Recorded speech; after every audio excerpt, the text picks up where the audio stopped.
to be your mistress of ceremonies for this evening. My name is Sanya Allen, and I am supporting the SKN 100 project. I would like to just quickly establish the order of protocol. So I would like to recognize the Honorable Mr. Conris Maynard, Minister of Public Infrastructure, Energy and Utilities, the Honorable Dr. Joel Clark, Minister of Sustainable Development and Environment, Climate Action and Constituency Empowerment, the Honorable Mr. Mark Brantley, Premier of Nevis, Ms. Sonia Parry, Vice President of the St. Kitts and Nevis Chamber of Industry and Commerce, distinguished guests, representatives of government agencies, regional bodies, members of the business community, representatives of the utility companies, development partners, members of civil society, academia, invited guests, ladies and gentlemen. It is my pleasure to welcome you to this evening's Energy Leadership Forum Mixer. Thank you for joining us as we engage in this arguably most important national conversation taking place in St. Kitts and Nevis today. The future of our energy sector and its role in supporting sustainable national development is quite paramount. Tonight's gathering brings together a diverse group of stakeholders, united by a common interest in ensuring that our federation develops an energy system that is secure, resilient, affordable, and sustainable. We have three objectives tonight. First, to introduce and discuss the draft National Energy Policy of 2035 and the proposed Federal Energy Commission framework. Secondly, to hear the perspectives from stakeholders across government, business, civil society, academia, utilities, and development partners. Thirdly, to generate practical recommendations that can strengthen these frameworks as they move forward towards implementation. The transition to renewable energy is much more than technology infrastructure. It is about economic resilience, innovation, competitiveness, climate action, and ultimately improving the lives of the people of St. Kitts and Nevis. Your participation this evening is therefore invaluable. Thank you once again for joining us. So to officially once again welcome us, but more so to introduce the SKN 100 project for the Caribbean Center for Renewable Energy and Energy Efficiency, I would like to invite Ms. Charlene Bodley to the podium. Thank you very much.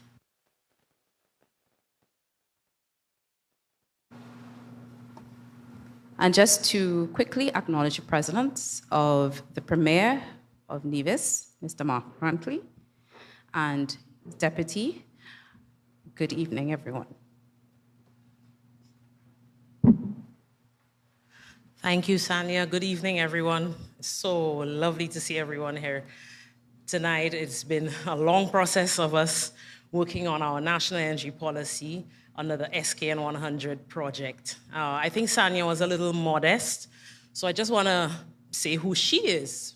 Sanya is our regulatory and legal advisor under the SKN 100 project, and I much like to refer to her as an honorary Kittian and Nevisian because Sanya is the former director of the Chamber of Commerce here in St. Kitts and very quickly has understood the context and embraced this beautiful federation. SKN 100 is intended to accelerate the decarbonization of the energy sector in St. Kitts and Nevis, and I did stress and Nevis because this project is intent on including both islands under one federation and to ensure that we take into account the strengths and needs of both islands. The project is it's based on four major components, the first being policy and institutional strengthening as an enabling factor to this energy transition. The second I'm quite excited about. It is where we show and tell, the demonstration bit of the project, where we will be retrofitting 5 public buildings across the Federation with energy efficiency and renewable energy measures. The third component is where we scale up. Having demonstrated, we scale up and we focus a bit on the financial sector and enabling financial institutions to be part of the energy transition. And as with any other great project, Component 4 focuses on monitoring and evaluation. So we have been accelerating and moving very quickly and diligently through Component 1, which is a focus on policy and regulation. And so over the last almost 2 months, we have been engaging key stakeholders across the Federation as we develop the national energy policy. And as you can tell, and we're gathered here today because stakeholder engagement is extremely important to us. And so I do invite you to be candid and to participate in the discussions as we go through. I won't say too much for now because this is not about the entire SKN 100 project, but as we go along, you will hear a little more about a national energy policy. So with that, again, thank you for coming and welcome.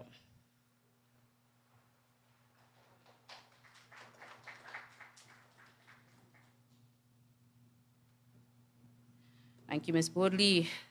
Ladies and gentlemen, we are now moving into the first substantive session for the evening as St. Kitts and Nevis advances its sustainable island state agenda and pursues an ambitious energy transition, energy transition agenda. Energy efficiency must be viewed as a cornerstone of national development. This evening's fireside chat will explore the important role of the Ministry of Environment, Climate Action, and Constituency Empowerment in advancing these objectives and creating the enabling environment for long-term sustainability.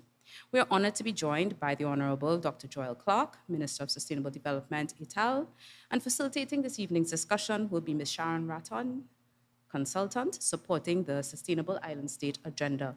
Ladies and gentlemen, please join me in welcoming Minister Clark and Ms. Ratton.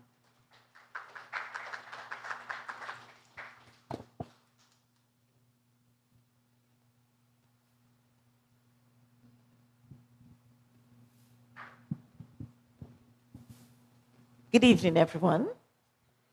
Let me first acknowledge and thank you for being here. That we know time is a precious commodity, and we deeply appreciate that you chose to be here with us this evening.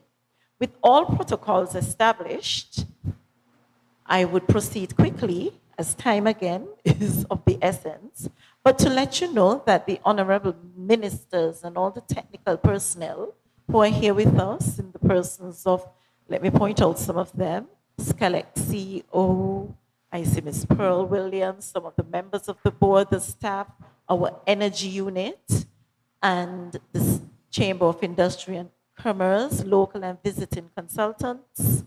And we have here with us our special group, Ms. Mary Nurse and her team. Thank you for being here with us this evening. I want you to know that these people have been not just visible in their offices, but working their minds and really trying for us to tailor the best way forward for us to drive a climate resilience and sustainability agenda. As we pursue our ambition to become a sustainable island state, by 2040, one of the most transformative pillars identified is that of energy.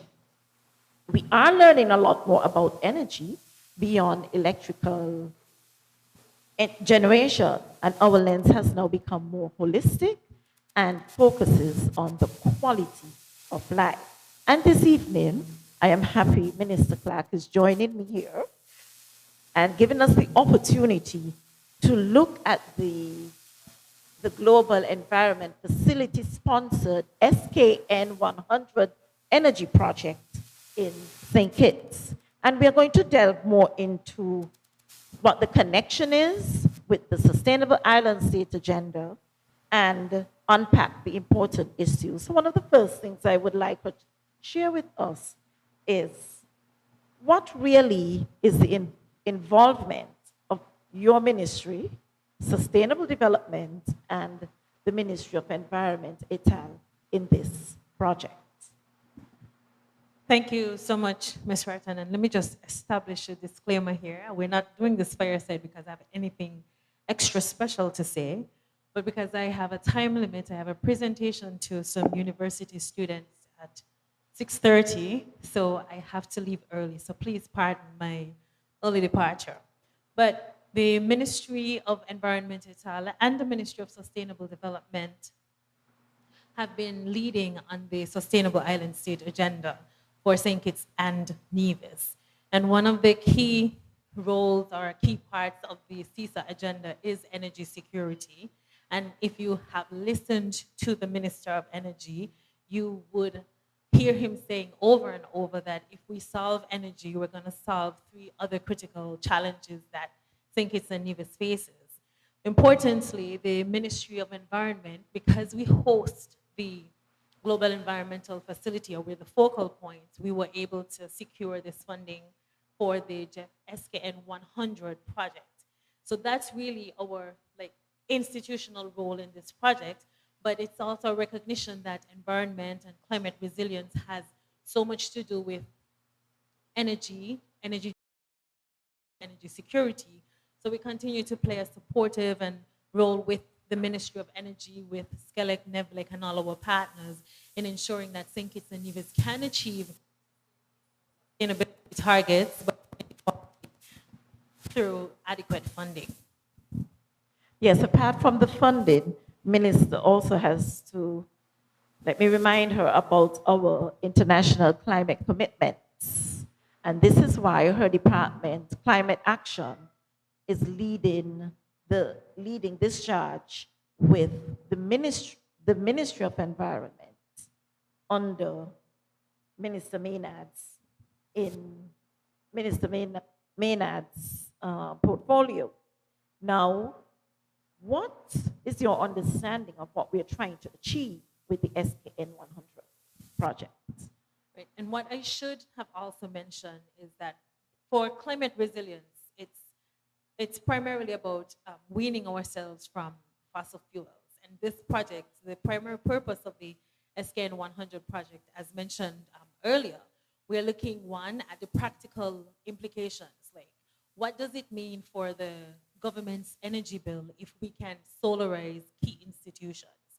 So we really do look forward to that particular part of the project, but importantly, it's also the policies, and we've all had the benefit of at least hearing and reviewing the critical projects that would come out of it, the energy policy, and how that, the implications for that in terms of our own resilience agenda, our energy transition, and the energy economy that we're trying to foster between St. Kitts and Nevis in particular.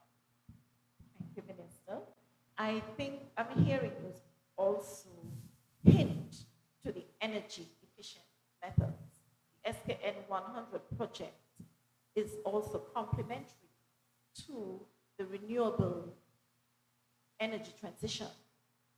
And could you give me some practical ways in which you see some or examples of energy efficient methods that we can adopt, or what the project is hinting to so far?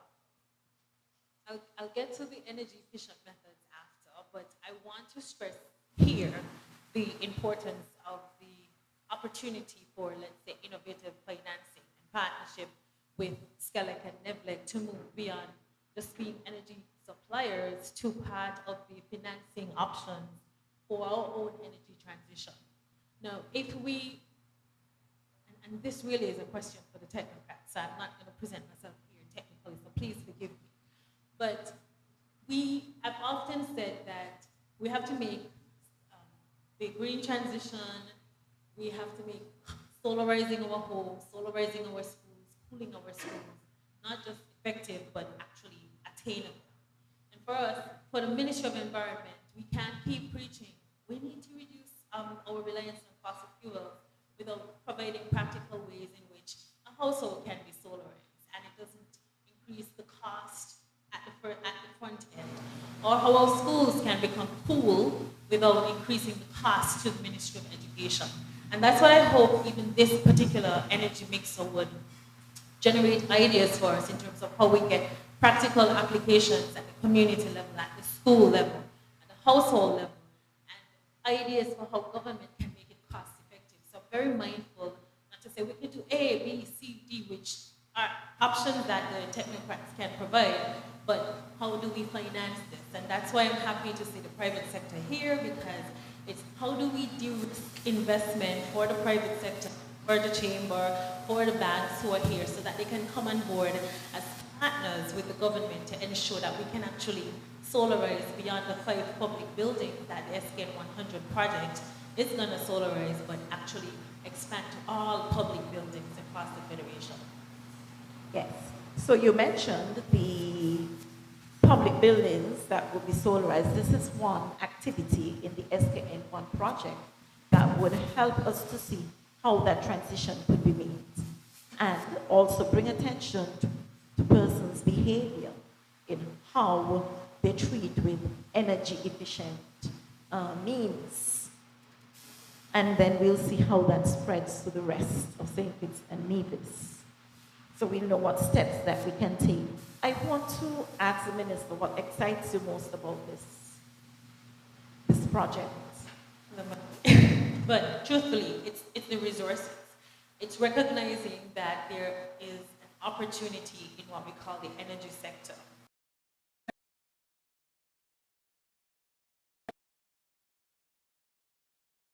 Or solar plant and all the other options that we're putting on the table for St. Kitts and Nevis. The opportunity for cost savings, that's very exciting for me, because I'm always about how does this impact livelihoods? How does this impact those bottom dollar, the bills that they have?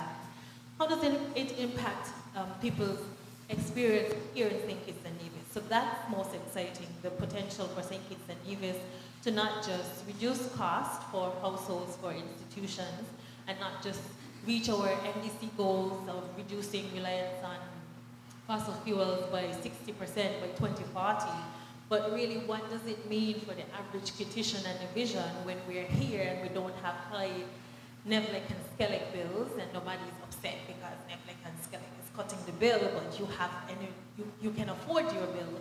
So for me, that's the opportunity that's most exciting. Thank you, Minister.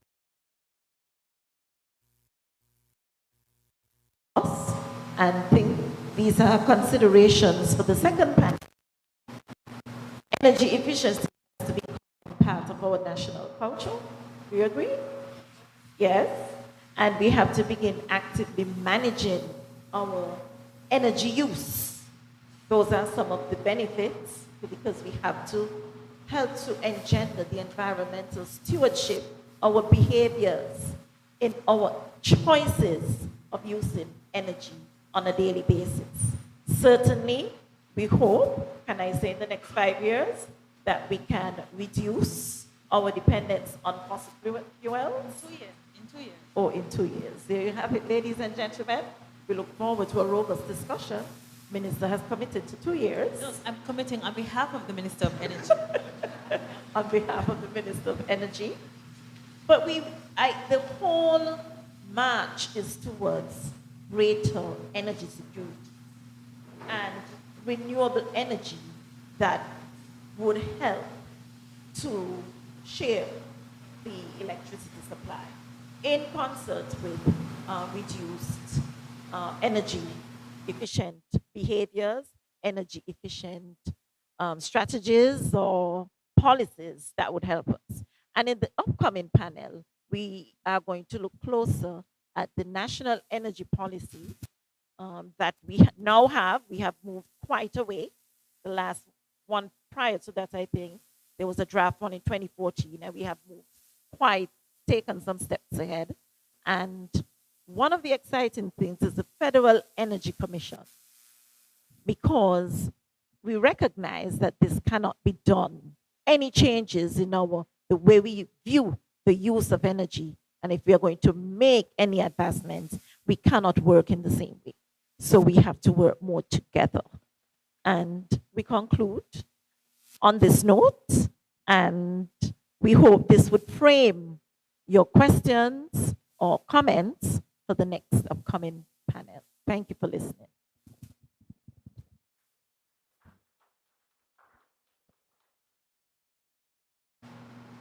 Okay, thank you, Ms. Rattan. Earlier this afternoon, I was not able to properly acknowledge the presence of the Honorable Mr. Spencer Brand, Minister of Communication, Public Works and ATAL from Nevis Island Administration, as well as other members of the Nevis Island Administration. So I wish to do so at this point in time. Thank you for joining us. So we now turn our attention to two of the central initiatives, as Ms. Ratan has just indicated, which is the draft National Energy Policy, as well as the framework for the Federal Energy Efficiency Commission. And I would like to invite at this point in time my colleague, Mr. Dylan Clark, the energy policy and regulatory expert. Mr. Clark, can you join us?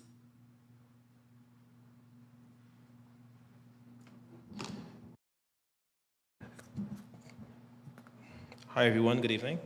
All protocols observed. Now, the National Energy Policy begins with a simple reality. St. Kitts and Nevis face a number of interconnected challenges, such as high energy costs, exposure to volatile fuel prices, extreme weather conditions, small system constraints, as well as growing demands on both infrastructure and the economy. These challenges affect every household, every business, every sector. Fossil fuels account for roughly 98% of all electricity generation in the Federation, with imports at 5.2% of GDP. This is a considerable drain on both fiscal space and foreign currency reserves, while emissions erode environmental sustainability. It is thus a moral imperative to address these constraints to broad-based economic growth and inclusive development. This is why the National Energy Policy should not be viewed simply as a response to climate change. It is an economic and industrial strategy. Energy influences the cost of doing business. It affects tourism, agriculture, transport, water, digital services, and investment competitiveness.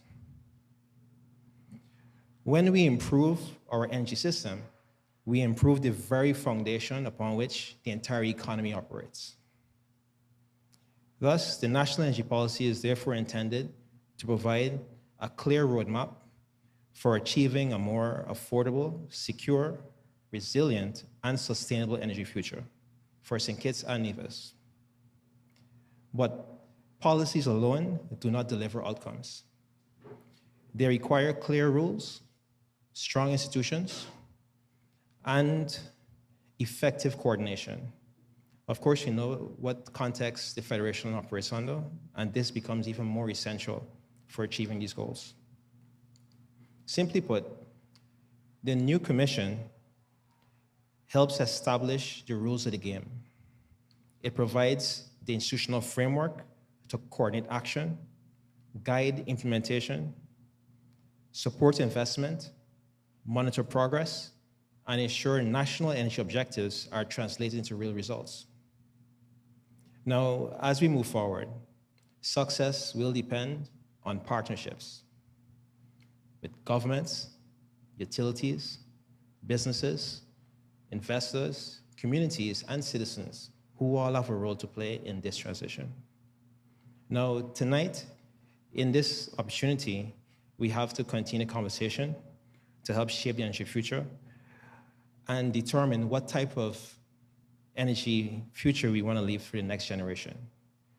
And I want to encourage as much feedback and engagement as possible, because only through stakeholder engagement and consultation can we really refine and shape a very effective policy framework and help our political machinery shape the very legislative framework upon which that policy has to sit upon. So once again, everyone, I want to take time on behalf of my colleagues to thank all stakeholders who have been working with us for the past 3+ months on getting to this point now where we will encourage, again, more open and honest consultations, especially with the private sector and other very important elements of society, like civil society, various vulnerable groups, and so on. Thank you, everyone.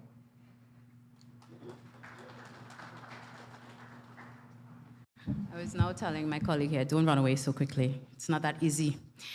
So what I'd just like to indicate is that you can scan the QR code and you would be able to access the policy instruments. We're inviting everyone in this room to please go through the documentation and send in their comments. We're going to extend the comment period for an additional week so that we can get feedback from the private sector on the policy. And at this point in time, I have my good friend here who's going to answer any questions, comments, or concerns that you may have at this point in time. So feel free to pose any questions. The floor is open.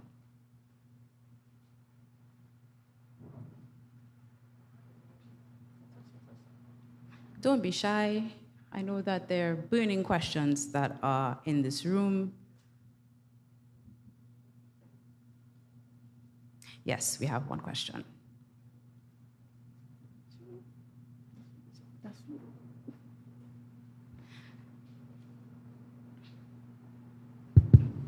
Yes, good evening to the entire room.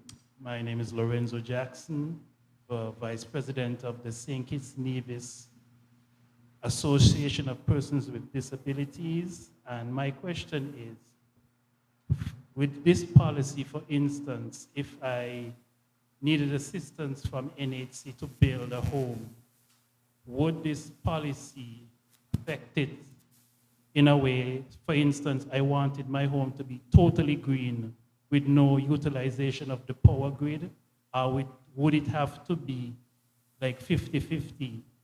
I would be able to use solar energy, but also have to utilize the national power grid.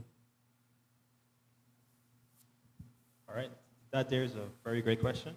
And one of the key elements of this national energy policy is the inclusivity element of it, where both policymakers and regulators will actively engage vulnerable groups of society, such as yourself, just to ensure that in this transition, no stakeholder is left behind, right? Because one of the key underlying theme of this entire endeavor is to have a just transition.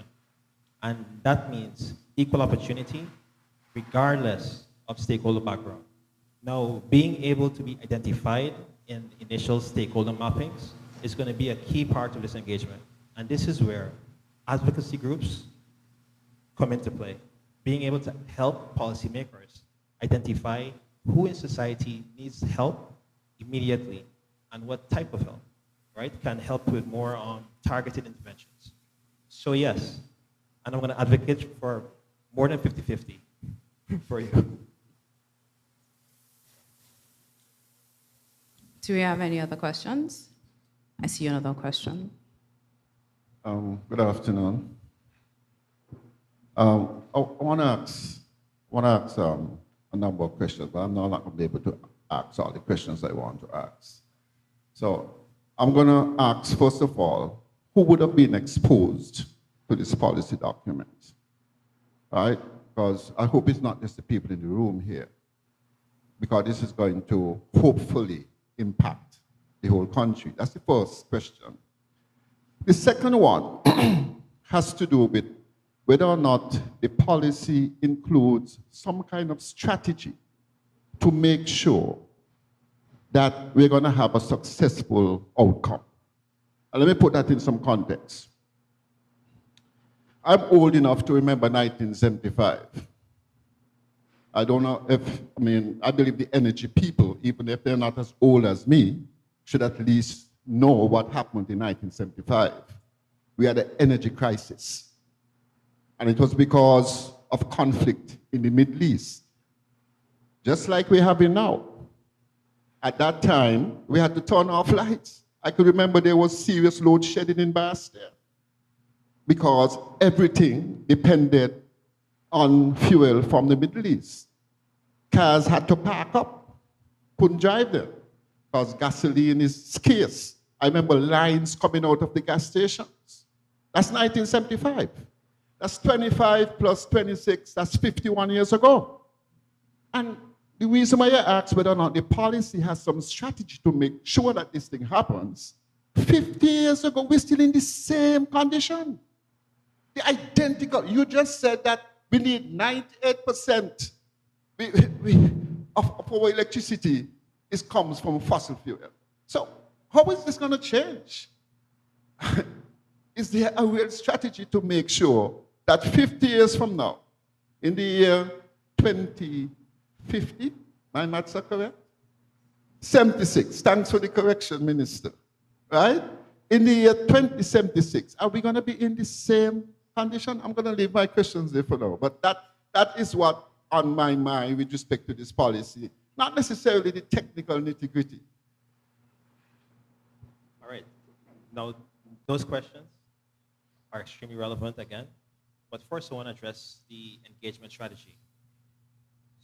Our approach is to escalate the reach of this stakeholder engagement process. So yes, when it comes to the originating government agencies, doing the stakeholder mapping across dependent and interdependent institutions, that has been done. Now engaging both civil society as well as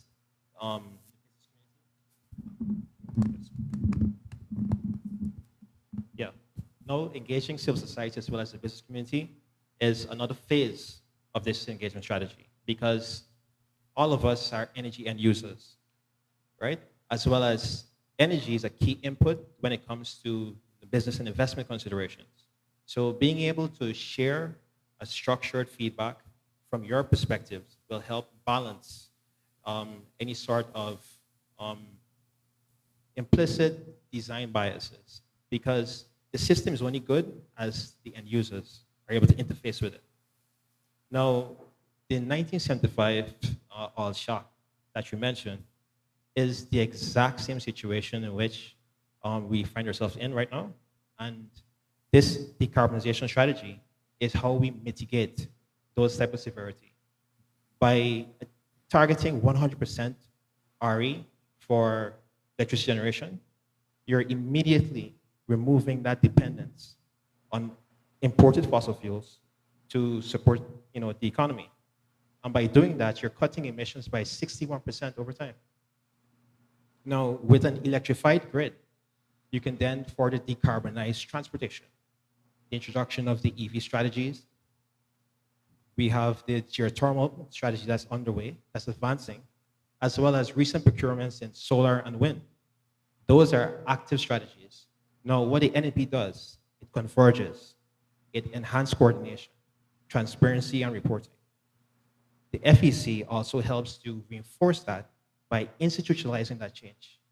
And of course, making the rules of the game more investor-friendly by removing any sort of information asymmetry that impact the quality of investments and the scale of them, as well as greater consumer oversight and protections. So the strategy is in motion, but the policy and the commission is how we coordinate at a greater level of effect. I think important to add as well, there are complementary initiatives that are also taking place. So while the policy gives us that broad base, a follow-up with an implementation plan. What technologies do you look at? What is I like to focus on the least regrets as opposed to your least cost mix of technologies among all of your renewable energy technologies. How much do you focus on energy efficiency? What is the investment that is attached to that ideal mix of technologies? How do you incorporate climate vulnerability? And we're all excited about solar, but I cannot help but remember just in my last job, I worked for RMI, Rocky Mountain Institute, and we would have supported St. Vincent and the Grenadines with a solar farm. And less than 1 year later, we lost 70% of that solar farm to Hurricane Beryl. And so I am absolutely excited about renewable energy technologies by nature. But how do we do it? How do we implement in a way that leaves us not more vulnerable than if we didn't pursue renewable energy. So we do have an ongoing project, and I recognize the presence of one of the project team members here, GTI, and that was launched maybe 2 weeks ago, and they will be leading that strategy. The project, SKN 100, in addition to the policy, will also deliver an implementation roadmap for the policy. And I have to agree with my colleague that the establishment of an independent regulatory body for the energy sector is critical to making that happen. Do we have any other questions from the floor? Yes, we have one more question. We have two more questions. It's getting exciting in here now. So yeah, we will have to just take these two questions and then we would move swiftly on to our panel discussion.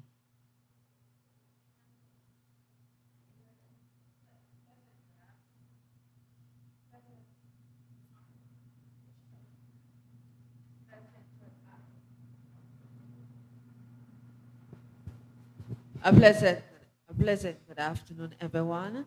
I am from the St. Kitts Nevis Association of Persons with Disabilities. I have a few questions and one comment. Where can I find this policy?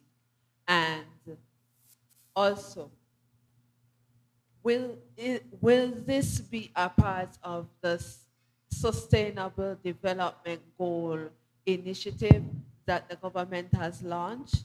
And also, based on what is happening at the moment with the oil crisis, I would like to ask the government, why is it that our electricity bills are so high for let's say a 2-bedroom household, and the electricity bill is about $300 and something. So that it will be my question. I thank you. All right. Again, very important questions. First off, if you scan the QR code,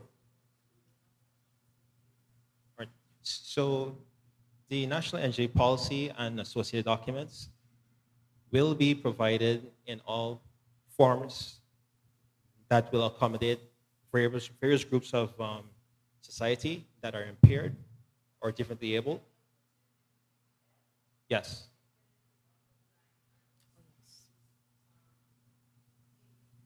Yeah. Yes.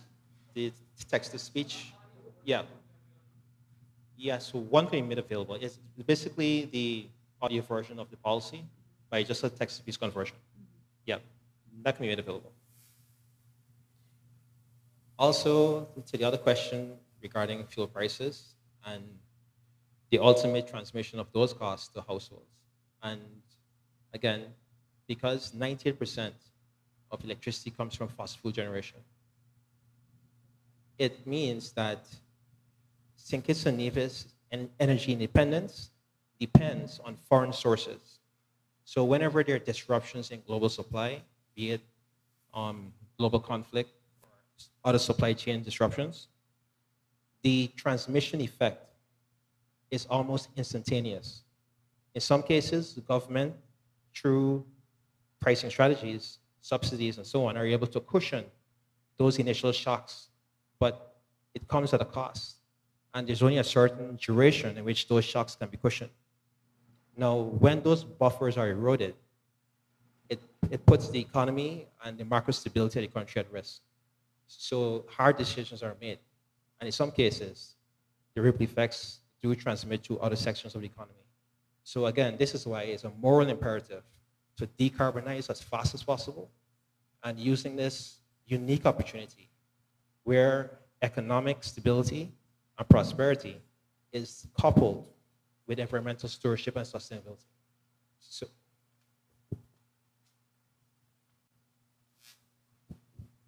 okay, I understand what you're saying. Also, I am wondering if the government can do something in terms of like No, that was the wrong question. Okay. Is it safe to say that you can turn off all devices, electronics, such as like the fridge, before you leave, and then turn off the main switch to cut costs, or it will have a ripple effect on your circuit breaker? That's a great question. And I'm seeing Skellig and Nevlik in the room. Right? So it comes back to energy efficiency standards and as well as grid monetization. That brings forth raw stability. So in essence, if you're able to implement more energy efficiency appliances and or the finance strategy for consumers to transition to more energy efficient appliances, it creates a savings effect, right? And once it also allows for new initiatives such as net billing. And I do want to talk about the iOS model and tee up Charlene for this. Okay. So what I would say at this point in time is we have some very good questions. I know there's someone in the back that wanted to ask a question. I'm just going to ask you to hold that question for the next panel as we go swiftly into it. And I just want to add two little things. One, yes, it is indeed tied to the SDG goals. So thank you for pointing that out. Feel free to speak to our technical persons, the utilities companies. They are here and they are open and ready and willing to answer any of those very difficult technical questions. So with that, going after.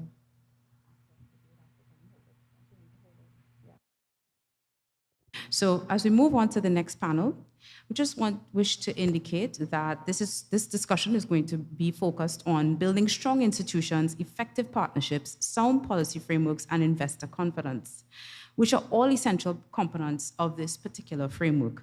At this point in time, I just wish to welcome the Honorable Mr. Conris Maynard, Minister of Public Infrastructure, Energy, and Utilities, to join us, as well as the Honorable Mark Brantley, Premier of Nevis, and Ms. Sonia Parry, Vice President of the St. Kitts and Nevis Chamber of Industry and Commerce.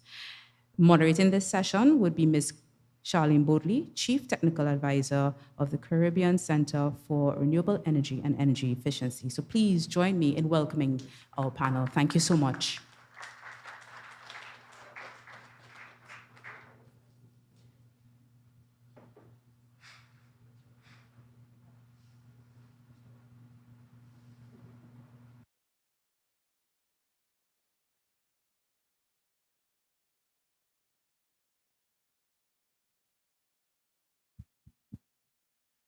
All right, what a powerful discussion this promises to be just by looking at the composition of the panel here today. This week, we spent quite a bit of time interacting with technical experts, the utilities, government representatives, and other stakeholders to validate our start to the national energy policy, as well as a concept note and framework of the Federal Energy Commission. And it sounds like a fancy word, but it really is a regulatory body or a regulator. One thing I think became really clear as we've gone through this process, that the conversation is no longer whether we should transition. And I think that came out really clear when Mr. Maynard posed his provocative question: how do we do this? And how do we do it now? So as we went through our consultations, we are sure that the question is how we transition successfully and how do we ensure that every citizen of the Federation benefits. Tonight's discussion is therefore anchored in the policy, but not so much on the technical side, about the leadership, partnerships, and shared vision that is needed to turn that national energy policy into reality. Our MC has acknowledged our protocol, and I established that protocol.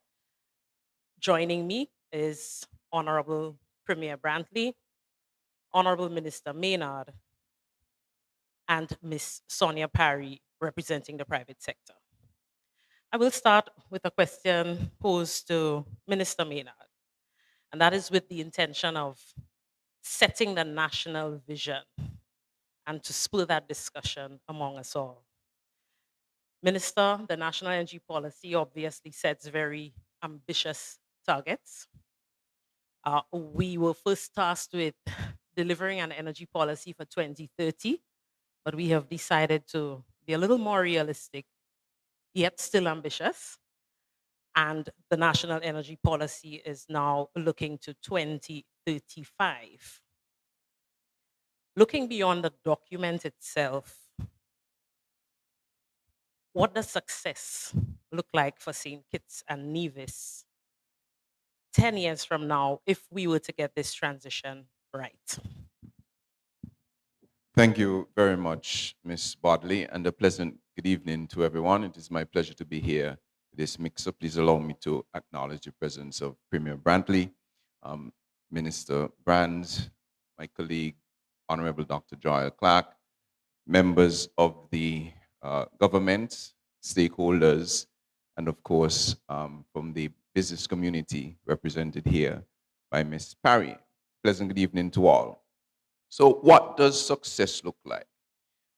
But before I get there, I am moved to respond to a question I heard earlier that can provide some perspective. There was a question from the audience talking about the situation in 1975. And how do we know that we're not in the same situation? I wanted to add two things to the answers that I heard previously, which I think can guide the response that I will give to your question. One, a political will. It is very important to underscore how very important that is in the context of everything that we're doing. I sit at a panel right now with Premier Brantley, for instance, who sits on the opposition side of the parliament. But there is one issue that we are firmly united on, if not other things. Of course, I'm still working to get him on my side of things, but that's another discussion. But there's one thing that we are united on, in that we must have the development of geothermal on the island of Nevis, and that every federal available resource must be directed towards that success. That is political will in the circumstance, but it can have an expiry date, and we must always be aware of that. So political will is one of them. If I am to expand further on political will to the question that was asked, political will also comes with leadership, that you have persons in those political positions who have the vision to determine that renewable energy is a must. And for instance, someone like myself with a background in electrical computer engineering, who before entering into politics sang about these issues, it is not only because of policy I'm doing this, it's because of a firm belief that I am pushing where I can right now to see these things come to fruition. That's the one thing I would add. The other thing that's very important as well, 51 years ago in 1975, the options were really limited to be able to do anything at the time. Solar technology was not advanced, it was not widely scalable for a country like ours. Geothermal existed in very remote and very limited places around the globe. Even wind development, there were very limited options. And if I am to use another example of, let's say, medicine, in 1900, in 1850, if you attracted certain diseases, you were bound to die. But we have now had an advancement in technology that allows us that even if you get something that 50 years ago, 100 years ago, condemned you to death, you now have a chance to survive. So we have to take the opportunity that we have now, that this technology is now at our doorstep, and make the best use of it. So now, what does success look like for St. Kitts and Nevis? I see a St. Kitts and Nevis in 10 years that is fully independent when it comes to energy. that geothermal is largely developed.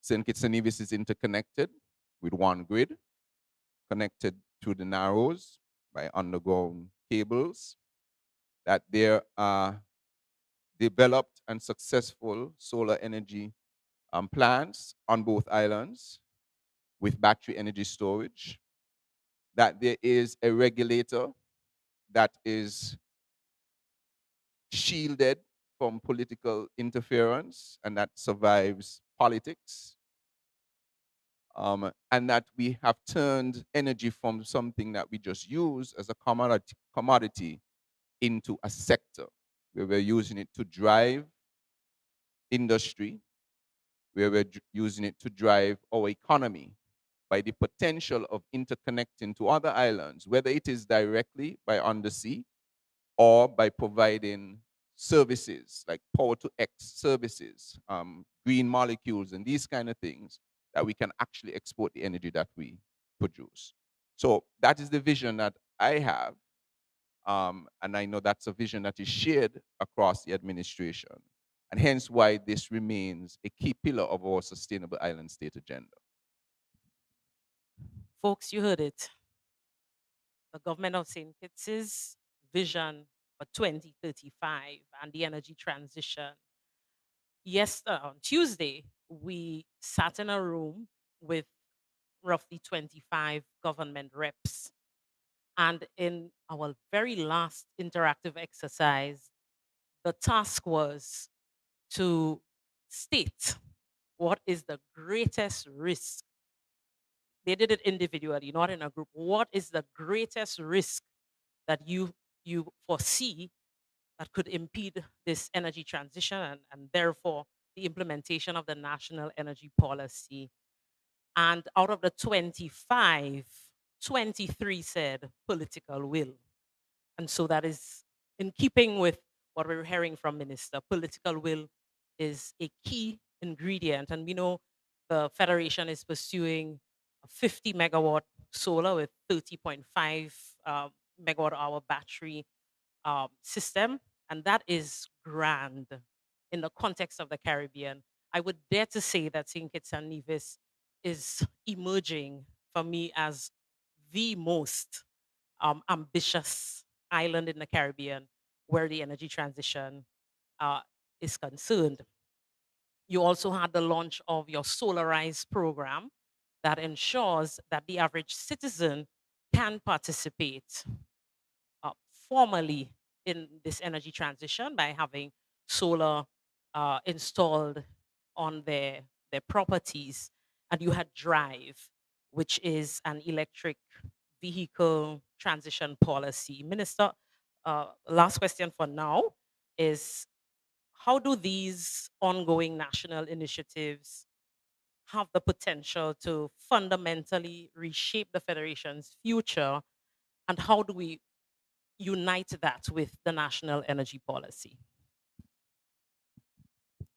Thank you very much. It's a good question. Basically, how does the energy policy facilitate all of these things happening at once, and how will it impact our future? I wanted to draw a similarity in another field. I don't know how many of you are familiar with this small European country. I think to 30 years ago, well, more than that, maybe in the 80s, early 90s, they embarked. They were very small, one of the smallest in the region, and they had to find a way to sort of exist with all that was happening around with the Soviet Union and all sorts of different things happening geopolitically. And one of the ways they thought to do it was to make themselves or their government very smart. And they started developing digital solutions for just the way of life. When they started, however, it was done largely in silos. And eventually, they realized that they had to bring all of this thing together. So yes, they were doing this digitally here, this digitally there, this digitally here. But they had to all interconnect them. And so they strategized and had a vision. One, instead of having to redo everything, why not develop a platform that allows for all of these things to operate at the same time and achieve the same goal? And so Estonia developed a platform known as X-Roads, if anyone is familiar, which meant that they had a vision that the country must be completely digital, services must be instantaneous, but they needed a way to achieve it. And so they developed X-Roads that can communicate with all of these different things, and they became an example of the entire world. Our energy policy here should almost operate like an X-Roads. We are already doing a couple of things. Geothermal is advancing. You have solar. We're developing policies. We have to do frameworks. We have to look at wind, etc.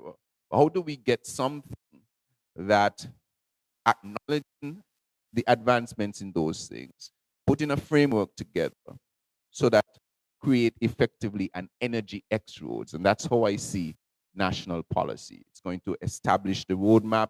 It's going to understand what our capacities and limitations are. And instead of scrapping everything and getting rid of it and trying to do this perfect system, use an energy policy to glue everything together and create a roadmap. And what does success looks like in terms of what the impact it's going to have on us is a reality. The young lady asked a question about the cost of electricity. Right now, of course, we are completely dependent on imported fossil fuels. We do not have any control over the price of fossil fuel. But right now, it is costing Skelec more money to buy fuel than they can charge their customers electricity for a tariff on the electricity. That is insane. So if Skelec can raise $8 million from services, they have to pay $12 million in fuel, as an example. That's not sustainable. But what this transition allows is to get rid of that fuel bill, such that now that expense that somebody has to absorb, the government right now is absorbing a significant amount of that on the residential side. The business community has a very heavy burden to take right now because, as we've said, we have no control over this, but somebody has to absorb that. That amounts to hundreds of millions of dollars every year. An energy transition effectively means that you could cut that significantly, such that those resources which obviously exist in the country, because we're paying them, we have to pay them, so those resources exist. It means almost instantaneously you can have access to hundreds of millions of dollars in the economy to be able to do other things. The 50 megawatt plant that we're talking about, technically, that could possibly give 40 to 50% of the energy we need on the island of St. Kitts alone. If our fuel bill is $120 million in a year, that is $60 million available at the time that that plant goes online. So that is the real impact that it can have on the entire economy, getting rid of that fuel bill. Thank you, Minister, and the policy and sustainability as well. And you've mentioned geothermal development. Honorable Minister Mark Brantley. So today, a vision said to me, geothermal is our resource. It does not belong to the Federation. I think he was half joking, but somewhere in there, I think he was a little serious. Now, we heard Minister Maynard's shared vision for the Federation, and certainly the national energy policy is based in that two island, one federation. Delivering that vision, therefore, will require very strong leadership and close collaboration across both St. Kitts and Nevis.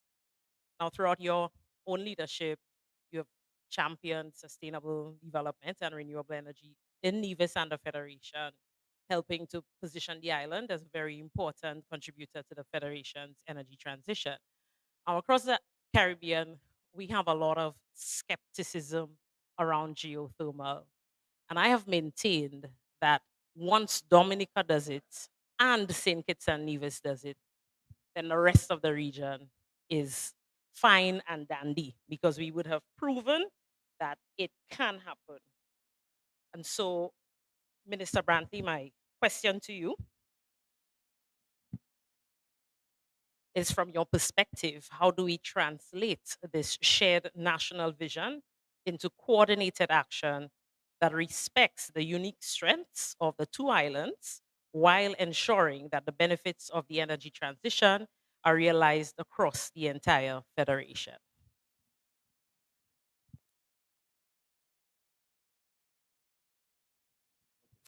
Am I? Yes. So thank you very much, and thank you for the opportunity to be here. I was invited to a fireside chat, so I imagine we would have had a fire, but I'm nevertheless grateful. Now, my brother Conway spoke about political will, and just to demonstrate that I am trying to work on this particular project, I wore a red tie so that he could feel comfortable, because I think that was important to him. So just so he knows, but it goes no further than the tie. So let me make that very clear. I want to say, you raised a question about ownership of geothermal. And I think that's the wrong question. And I don't want us to get bogged down talking about ownership. I think what we need to be talking about is how do we collaborate to bring the benefit of geothermal to everybody. And I think that for the very first time in St. Kitts and Nevis, we have the political will on both sides of the Narrows to make that a reality. So my recollection was that it was in November of 2023 that the National Assembly passed a resolution which committed the country, the nation of St. Kitts and Nevis, to put in the resources behind this particular development.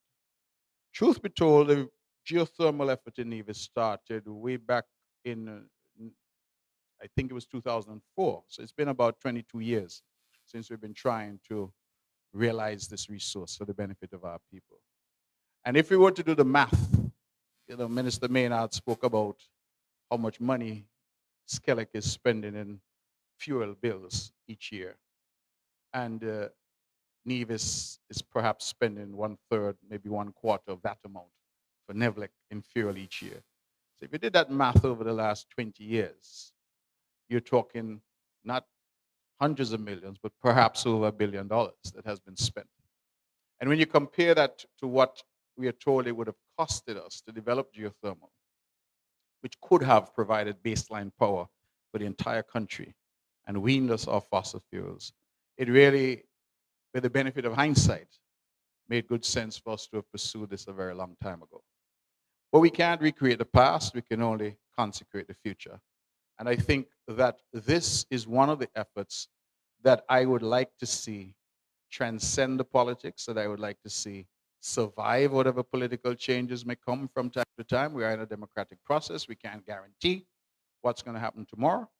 But I think that the ethos behind this, the thinking behind this is something that I'm hopeful will persist and will endure.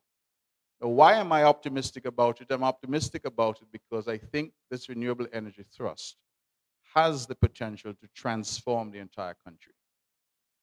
COVID-19 taught Nevis a very harsh lesson. So dependent were we on tourism that when borders closed, Nevis shut down. And literally, we were existing on fumes insofar as the government was concerned because our major breadwinner, so to speak, was closed. And we took a decision then that whatever it took, we had to wean ourselves off that almost monopolistic situation where tourism was concerned, that we were so heavily dependent on that. St. Kitts has been equally, I think, heavily dependent on citizenship by investment. When you look at our budgets each year, there's a huge chunk of that that is contributed by just one sector. I think what energy does, and I echo the sentiments expressed by Minister Maynard, because what this renewable energy thrust does, it allows us now to really diversify our economy in a significant way. And I anticipate that St. Kitts and Nevis can move to an energy-based economy, a renewable energy-based economy. I have this headline already written in my head that we are the greenest place on planet Earth. I have another headline that we are the Norway of the Caribbean. But unlike Norway, our energy would be renewable energy. And I think it's achievable. It's only 2 miles of ocean between us. We're talking about a single grid. We're talking about that level of coordination. We're talking about energy that is likely to be multiple times cheaper than fossil fuel energy. A baseline energy source, a baseload energy source in geothermal that is recognized among renewable energy sources as the best baseload that you can get. And so, and Nevis, just for the audience, those who haven't been following this as closely, we are told that the scientists are saying we may have up to 1,000 megawatts, 1 gigawatt of geothermal energy. If we can harness even half of that, frankly, if we can harness even a quarter of that, it makes St. Kitts and Nevis completely energy self-sufficient. It weans us off fossil fuels in a way that other places may not be able to achieve. And supported by solar and the other efforts that are being made in terms of renewable, I think it puts us in an enviable position to really transform our economy. Now, why am I particularly excited about this? It's not just the economic transformation. It's that energy sustainability allows us to do a lot of other things. We in Nevis, look over in St. Kitts, we see you're having some water woes. The minister is under some pressure about water. We too are having some water woes because we're in a drought, and that creates difficulty. But we are surrounded by ocean. Now, why is it we're not using more in terms of desalination? The answer, the cost of energy. So getting cheaper renewable energy allows us now to tap into the ocean for potable water through that process of desalination. It allows us to do it on a much more significant scale. Our farmers, just today a farmer reached out to me and said, oh, I'm struggling because I don't have the water to deal with my crops. Water is a critical aspect to farming. I hope you see how we're ticking. People are talking about SDGs, we're ticking the boxes. So we're talking about energy sustainability and sufficiency. That allows us to achieve greater water sustainability and sufficiency. Water sustainability and sufficiency then leads to greater food security and sufficiency because we can now make water available in more abundance and cheaper to our farmers. And then I mentioned the economic sustainability and self-sufficiency that we need. So whereas today we wake up and we look on the news and we're trying to figure out what's going on in Iran, what's going on in Ukraine, what's going on in Venezuela, what does that mean for us? Is there a deal on the war in Iran? Is the Strait of Hormuz opened or not? Imagine a St. Kitts and Nevis where we don't really, let me use my words properly, not that we don't care, but it doesn't affect us in the same way because we are self-sustained and self-sustaining. And not only that, but because of the excess energy that we hope to have, that we can now assist others in our neighborhood. Antigua has expressed a great interest. Minister Maynard is aware of that. The European Union is expressing a great interest in creating some grid, which starts in Nevis, exploiting that resource and expanding outwards. But even if we were not to supply other islands, there are now, of course, energy consumers that can provide that diversification to our economy in terms of industry, in terms of so many other things that we can do with energy. St. Kitts is a significant cruise port. The International Maritime Organization, I'm understanding, is moving to a position where ships have to transform to get some portion of their power from renewable sources. Plug and play. If we have the energy, then why not say to the cruise ships, well, you can come, you can home port now, not just for guests, but you can home port for energy. And so I think that there's so many options available to us because we are potentially energy rich.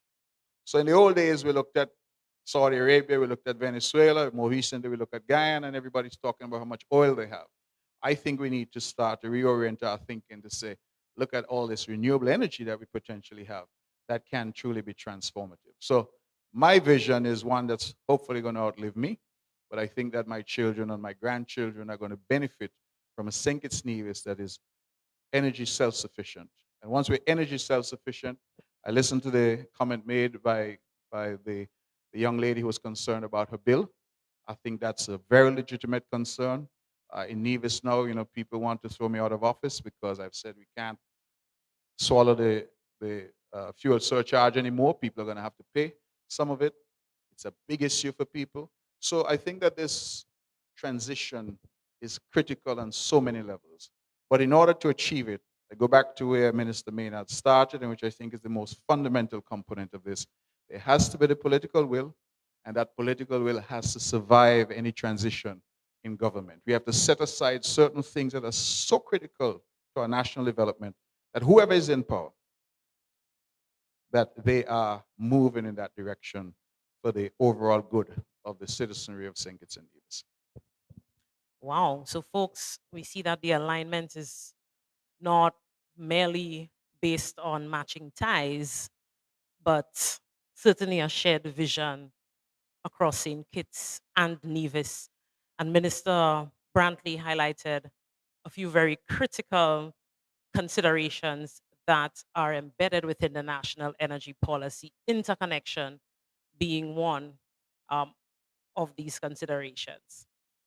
Now, outside of the national energy policy, one thing that we have been working on to ensure that we facilitate the shared vision and that carries on into implementation is the establishment or the delivery of a concept note and framework to establish a regulator. And today we sat with technocrats, and a little to my surprise, because I didn't realize that our technocrats were so much aware and aligned with ensuring that the private sector is critically involved. And so we heard a lot of how can we ensure that a regulatory body will take care of consumer protection and compliance. So we heard that a lot today. And I think that speaks volumes around how we continue to break down silos and to take an all-in approach. And so representing the private sector is the VP, Vice President of the Chamber here in St. Kitts, Ms. Parry. My question to you, from the Chamber's perspective, what opportunities does the energy transition create for businesses, and what conditions are needed to encourage greater private sector investment and participation?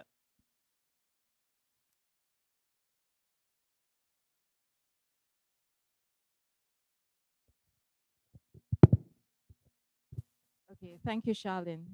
Good evening, everyone. I wish to observe the protocol which was established earlier. Safe to recognize the presence of Honorable Congress Maynard to my left, Honorable Mark Brantley, Premier of Nevis to my right, his colleagues in the Nevis Island Administration, and if she's still present, Honorable Dr. Joyelle Clark. So as Charlene indicated, I am here in my capacity as the Vice President of the St. Kitts Nevis Chamber of Industry and Commerce. And I wish to dive straight away into my response to your question about the opportunities that the energy transition can create for business in St. Kitts, and also what conditions are needed to encourage greater private sector investment and participation. The first point I wish to make, and is the obvious one, the energy transition should reduce costs to businesses and help us to improve competitiveness. And I wish to look at that from three perspectives. Firstly, manufacturing. If you're using a lot of electricity, that's one of your biggest inputs. And if you can reduce that cost, then it means the cost of production is lower. You have more flexibility in terms of your pricing. And this becomes even more important if you're in the export field. It just gives you a lot more flexibility. And the same point comes up when we look at tourism. So St. Kitts and Nevis is not a cheap destination. Airlift is expensive, hotel rooms are costly. But if we can reduce our energy costs, for example, the hotels, and we may still have the high airlift, but we hope that the Minister of Tourism will continue to work on that. But if someone who is looking at vacationing in St. Kitts and Nevis looks at the costs of the vacation holistically, and the hotel rooms are cheaper because the hotels don't have to spend as much money on energy for cooling the rooms, etc., then we can become more competitive with other destinations. And finally, I wish to look specifically at supermarkets. One of the highest costs for supermarkets is refrigeration. If we can bring down the cost of refrigeration for supermarkets, it means that the cost of goods in the supermarket should be cheaper, which should translate into lower costs passed on to consumers. Yes, Honorable Matt Brantley is here whispering, we hope. So taking all of that into account, what are the optimal conditions to ensure that the private sector is fully engaged in the energy transition? Firstly, I want to place on record the thanks of the business community to the Honorable Prime Minister and his cabinet for the fiscal incentives which were announced earlier this year in relation to the installation of solar panels or solar systems for both individuals and businesses. One of the concerns that we have, though, and perhaps it can be factored into the consideration of the incentives when they expire at the end of December and thought is given to whether to renew them, is that when you give fiscal incentives, just giving fiscal incentives alone isn't sufficient. You have to take into account, especially if they're geared at the businesses, you have to take into account the fiscal cycle of the company. So if you give an incentive or if you announce it, let's say February or March in a year, many companies have their fiscal year from January 1 to December 31st. The budgeting would have been done in the previous year, in October, November, or December. It means that having set their budget for the upcoming fiscal year, there's not much bandwidth in their expenditure to take on board a capital cost like putting a rooftop solar installation. So these are things that we think need to be part of the conversation when incentives are being given. They have to be aligned to the business and its financial cycle. Secondly, in relation to incentives, there is some talk, nothing has been announced definitively, but there's some talk of the net metering and the rate that will be paid to persons who can give electricity back to the grid. Based on a meeting we were in recently, the number which was shared with us was either 10 or 11 cents. Doing a rough calculation without all the information, we looked at the chamber, we looked at how the charge for commercial consumers is calculated. And this, Honorable, may not be completely accurate, but we're just going based on those numbers. Based on the tier system, the lowest cost per kilowatt hour is, I think, is in St. Kitts, I'm not sure what it is in Nevis, it's about 65 or 67 cents once you're over 250. Then that doesn't include the cost per unit for the when you apply the FBC. So when we did a rough calculation, you add, let's say, 10, 15 cents to the 67 cents, you see where we are. And you compare it to the 11 cents that you'll be getting if you sell back to the grid. We came to the conclusion at the chamber, and we're subject to correction and looking at all the models, that it doesn't make economic sense for us to build a plant which has excess capacity, which allows you to sell back to the grid if all you're getting is 11 cents. So that's a figure we feel needs to be relooked and reconsidered. Yes, and you will get your opportunity to respond. So that the first point, of course, was the reduced energy costs and the increased competitiveness.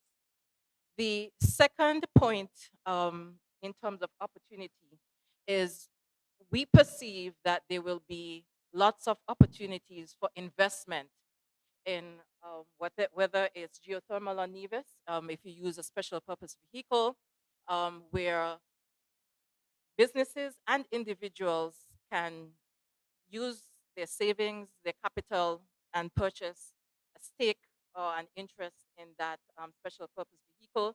The same applies to the planned solar facility for which you have an RFP out right now. And gentlemen, forgive me, but I have to be frank. I'm speaking on behalf of the private sector. One of the concerns we do have about that, we are all gung-ho about investing in our country and making sure that we move forward. However, we wish to ensure that whatever vehicle, corporate vehicle is used, that it is commercially operated and that it is free from government influence and interference. We looked at the models of, for example, Grenlec, Barbados Light and Power, and Lucelec, which are completely free of government interference, and that they're run as a true commercial entity. Without going into any detail, we all know how government entities which provide services operate. You're in a 5-year election cycle. You have receivables you can't collect. Those are not, we think, appropriate considerations where you wish the public to put their money in. We want to have a corporate vehicle which operates as a true commercial entity. The other point we wish to make there is governments, unfortunately, we can't give them an A+ when it comes to running businesses like that. For example, it is my understanding through observation and through having conversations with persons that where you operate, for example, a utility, preventative maintenance is key. Ongoing repairs are also key. It's crucial that you have a store of spares, and that's a heavy expense to carry. And in addition to that, you must have persons who are locally available and who are trained to deal with issues which will come up. We can't wait for someone to fly in from overseas to address an issue. And so it's for all of those reasons that we from the private sector would prefer that if we're going to invest in these opportunities, that they are commercially viable. So that's the second point.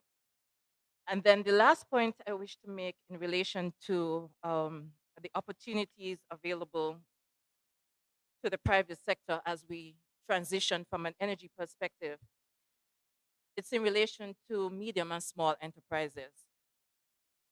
Access to finance is an issue for many reasons for small companies, small businesses. I am hoping that, as Minister Maynard and Premier Brantley said earlier, and they used the example, for example, of Skelec paying $120 million for its fuel. With the energy transition, that bill can be reduced by 50%. That those savings which are realized can be channeled into an appropriate vehicle to provide financing to small and medium-sized enterprises, whether through concessional lending, providing credit guarantees, or any other blended finance mechanisms. That's my contribution. Thank you, Ms. Parry, and the private sector coming in very strong. I think she was a little hard on Congress and the federal government. You know, I think she was a little hard on you and the federal government talking about the inefficiencies. But you know, she wasn't talking about Nevis. So I want to take the opportunity. I want to thank Sanya for bringing up those points. And I probably want to start with some calypso. I never actually ever put something out first. I'm always more lethal when I have to respond. So I will respond. So starting on the last point, savings that are gained from not having to pay the fuel bill. So we need to make sure that we're clear on this. it is the consumer who is paying the fuel bill, technically. So even in the business community, if you are encouraging the government to redirect the savings to appropriate places, this is actually an ode or a comment to you, the business community, that when you do save on the fuel bill, which you are paying, that we actually are going to see the savings in whatever commodity you're selling. Because it is not the government that is going to get that saving. We are subsidizing, yes, for the residential customers, which is taking money away from things that should already be done. But the business community stands to gain significantly by a reduced electricity bill because of the fuel bill that they don't have to pay. So that note is really telling the business community that there's a responsibility that when the saving is passed on, that the customer sees it at the end of the day. In terms of the utility needing to have the capacity for spares and operational efficiencies and human capacity, let's talk about some realities. When in recent times, there were significant arrears in the sector for electricity bills. Significant. So you had businesses that were thriving, that were making money, and so on, etc. And they were very delinquent in paying the bills. Now, what does that do for a company like Skelec or Nevlec? It means that they do not have the ability to have the operational efficiency, to be able to purchase the spares, to be able to hire the experts that they need. And so there's a responsibility as well on the part of the business community and anyone who has a bill to ensure that they are paid. Skelec, I think, because it is a government-owned institution, is sometimes mistaken as a government department. And somehow that the government is going to be able to subsidize what they are doing. But they have real obligations. And so part of the responsibility for us as well is to ensure that the necessary bills are paid. Plus, the tariff that Skelec presently has, and I believe it's probably the same for Nevlec, has not been revived for quite some time. I do not believe that Skelec's tariff has changed for the last 14 or 15 years. So in reality, based on the true cost of energy, almost every consumer is already saving, just based on the cost. And that is why this energy transition is so very important. The actual cost of energy is higher than what every consumer is paying in St. Kitts and Nevis. So here you have a utility or utilities who are unable to collect. Two, they are unable to charge the right amount. And yet the responsibility or the expectation is that they're still going to have the operational efficiencies, the ability to have spares, and the ability to roll out significant projects. Now, in terms of the 11 cents on renewable energy back into the grid, again, I'm going to take a little time on this one because perhaps I think that statement makes me, convinces me that we need to have a bit more engagement on how someone should try to benefit from the Solarize project. The idea of the Solarize project is not for businesses or residential owners, to become producers of electricity for sale. It is in order to help you to lower your electricity bill. And how do you do that? For every kilowatt hour that you produce and you self-consume, you save your tariff. So therefore, if you produce 10 kilowatt hours and you're able to use 10 kilowatt hours, your actual saving is your 70 cents per kilowatt hour. So anyone designing a system now should not be designing a system to feed the energy back into the grid. They should be designing a system that they are able to consume as much of the energy that they produce, thereby saving themselves 70 kilowatt or whatever the actual cost is, plus FVC. And then when you add FVC that the businesses have to pay now, and let's say that is 10 cents is added to that, so it becomes 80 cents or it becomes 90 cents. Every every kilowatt hour that you produce and you use, you're saving yourself 80 to 90 cents. You should not be thinking about sending the energy back into the grid.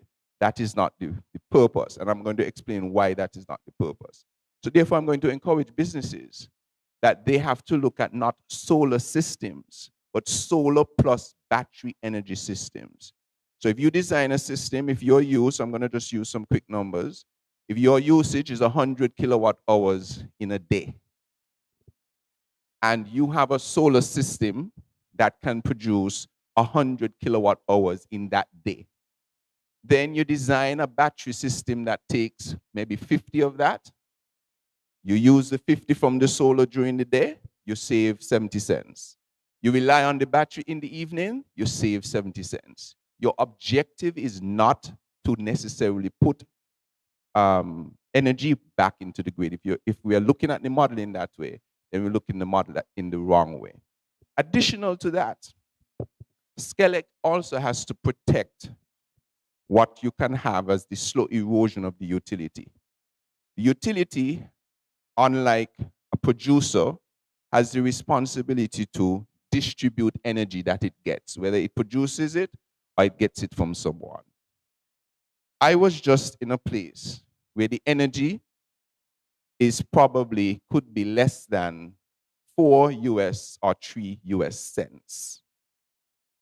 The reality is, Skelec would be unwise to set an expectation that renewable energy cost is much more than that. Because in reality, solar panels right now can produce energy at around 5 US cents, which is about 13 EC cents.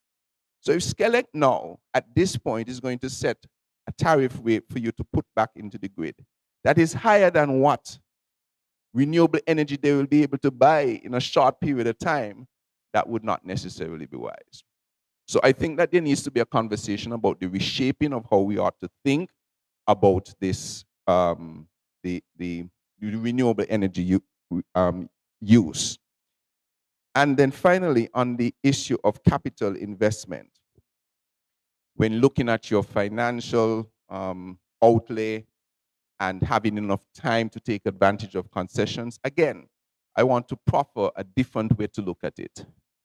Your bill is, let's say, $1,000 a month that you're paying for electricity. They tell you that the system is going to cost $60,000 to put in place. You should not be thinking about just a $60,000 investment. You should be thinking about designing a system that's going to cost $60,000 that maybe you can leverage, either borrow from yourself or go to a financial institution to say, hey, give me $55,000. I'll pay you back $1,000. So instead of now paying Skelec $1,000 a month, I'm paying back the financial institution $1,000 per month. My monthly expense is not affected, but in 5 to 6 years, I have a return on my investment, and my electricity is now free. So I don't think that it would be the way to think that we need to have concessions in perpetuity because necessarily we are constrained by financial cycles. But I think that we need to be a bit more creative in ensuring that we set up our systems to take advantage of the concessions. Now, one final thing I would say on it is in terms of the stability of the grid. As an electrical engineer and an electrical computer engineer, not while I am the Minister of Energy will I allow Skelec to make decisions that is going to jeopardize the stability of our electrical grid. Barbados, for instance, started off with a lot of solar. It was a nice thing to do.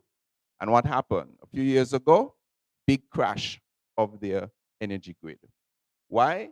Because renewable energy, for instance, solar, is still intermittent. And so in an instance, you could have 10 megawatts onto the grid, and in an instance, it's not on the grid. Electricity is actually not like water. It has to be stabilized. There are frequencies that the utility must keep, and once you have that quick up ramp or down ramp of the energy coming on the grid, it can destabilize. And so the reality is that there is only a certain amount of distributed renewable energy that is intermittent that Skelec can reasonably allow on the grid. So therefore, the concessions can't go on forever to continue to encourage everybody to come on the grid in that way. So there are practical reasons why you must take it one step at a time to ensure that you're ensuring that you do not destabilize the grid in your process to do that. Now, Skelec is doing a number of things to assist, to help in this. For instance, looking at battery, utility scale battery storage that will help to stabilize, and the fact that we're doing the 50 megawatt solar farm with 30.5 megawatt battery allows Skelec the opportunity to help to stabilize our grid. So what I think from this is that it would be nice for the business community, for instance, to have a session to understand that there are ways to take significant advantage of the time. I am telling you, I don't have solar as yet, but I am definitely taking an opportunity now, because I can see the benefit now with the price of batteries where they are. When you look at the price of battery, when you look at the price of solar, when you look at the concessions that you're going to have by not having taxes for the next couple of months, this is something that is worth taking advantage of now, because when you do the math, I am willing to pay $1,000 to a financial institution for the next 5 years, replacing a $1,000 electricity bill, and then having free electricity thereafter. Can I just add very briefly? I think one point that Minister Maynard didn't mention in response to Ms. Parry is the need for the utilities, both NEVLEC and Skelec, to continue to have generating capacity that needs to be able to kick in when things like solar go down. So the minister talked about up ramp and down ramp. If, for example, a major business has X kilowatt hours of solar, and we have 2 days, 3 days of no sunlight, stormy conditions, the utility is still required to have the capacity. So when one of the big companies goes offline in terms of their solar, we have to be able to ramp up to be able to supply. So insofar as the costing of that is concerned, it's rather technical. It's beyond my capacity, but that is where I think the technical people come in. Ms. Parry raised a fundamentally important point, in my view, about ownership structure. We can talk until the cows come home. The question is always going to be there. We know that governments are not the most efficient in running businesses or private sector. So I take that criticism as being well-founded. The issue is, how do we deal with it? And I think that she used examples in St. Lucia, I think, and elsewhere, Lucilec and Grenlec. But I think that what we have been talking about, and it is not yet finalized, is a structure where we have some type of special purpose vehicle that owns, for want of a better language, a geothermal resource. We expect that geothermal will then be sold to Skelec, will be sold to NEVLEC, because ultimately NEVLEC and Skelec are the entities that distribute power. I think that where the possibility for ownership and participation from the citizens of St. Kitts and Nevis and from the business sector is perhaps in that SPV. How do you structure that you could say to the companies, whether large, mid-sized or small companies, you can say to the mom and pop, there's an opportunity for you to invest, to buy shares in this.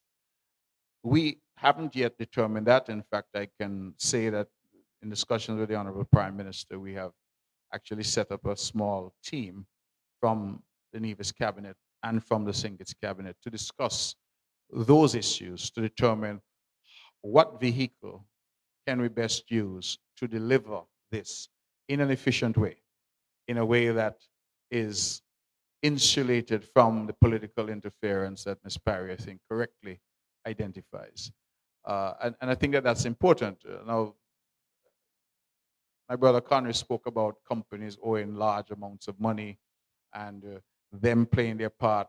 I think I would, if I were to be the devil's advocate, which I try not to be, I would ask, well, how did those companies run up those massive bills in the first place? Because if there was the political will and this was being run as it should be run, they shouldn't have been able to run up those massive bills because they should have been cut off. And in my experience, nothing gets a bill paid as quickly as when the electricity is cut off. So that ability to call the minister, call the premier, call the prime minister and say, oh, you know, me and my whole family support you, put back on the power because so. I agree with Ms. Parry, we have to insulate the process from that. If it's going to be viable, if it's going to be a sensible investment for the business community, we have to have that level of independence. So I take that point. The other criticism she had of Congress, those are well-founded. That's a matter for her and him. Charlene, not to get into a back and forth, thank you, Premier. Your response just now was one I intended to make in response to the rebuttal from Honorable Maynard. But just one, yes, rebuttal. It has become a debate, and that is what it is. But just one final comment, though, and it's in relation to fiscal incentives and your use of the word into perpetuity. So the business community is not looking for and has no expectation of fiscal incentives that go on and on forever and ever. I think there may be a disconnect in terms of understanding the nimbleness of a company with its CFO, its board of directors, and its ability to make decisions.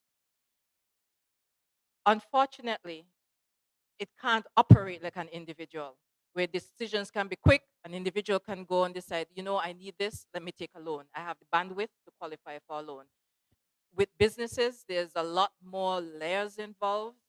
And so we're not looking for a 5-year concession. We just need sufficient time to look at your budget, make the decision, pull the trigger, and have sufficient time as well, given today's issues with shipping and logistics and sourcing, getting all of that done within the time frame allowed for the concession. That's all we're asking for. Just to acknowledge that, yes, of course, and I think it's important to make the distinction that these are added concessions. So concessions already exist. Solar panels already, renewable energy equipment already have concessions on them. So they are all duty free. So that exists already. This particular policy, at least in its first instance, is a response, a direct response to what is happening in the global sphere to ease at this moment anyone during this period who is on that path. And so those concessions already exist. And I want to, I think that I'm going to have to ask the energy unit to ensure that this has been circulated. We have also expanded the list of renewable energy items that fall under these concessions. So before time, it was very limited in scope, but now, I don't know if we've already passed that on. We've adjusted the list to include all new renewable energy equipment. So they past December of this year, renewable energy equipment will still be duty-free. All right, folks, so Minister Brantley said he did not see the fire, but this is the fire. The passion that you see here in our, and very interesting banter that we intentioned. And so I do want to give you an opportunity to weigh in as well. These conversations have been extremely thought-evoking, and I'm sure you have questions. I see hands being raised already, so my colleagues are going to assist with getting microphones to you.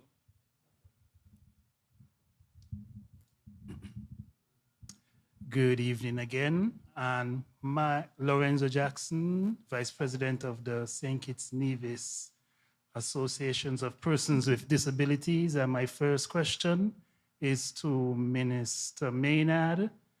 The solar farms we have online right now, are any residential homes benefiting from the energy generated from these farms? And this is from a national security angle. The technology we are using right now in the power grid are what we are intending on doing with the solar energy. Any barriers in place to stop any, illicit actors from hacking our energy grid and shutting it down? And also, is our energy grid shielded from any EMP attacks?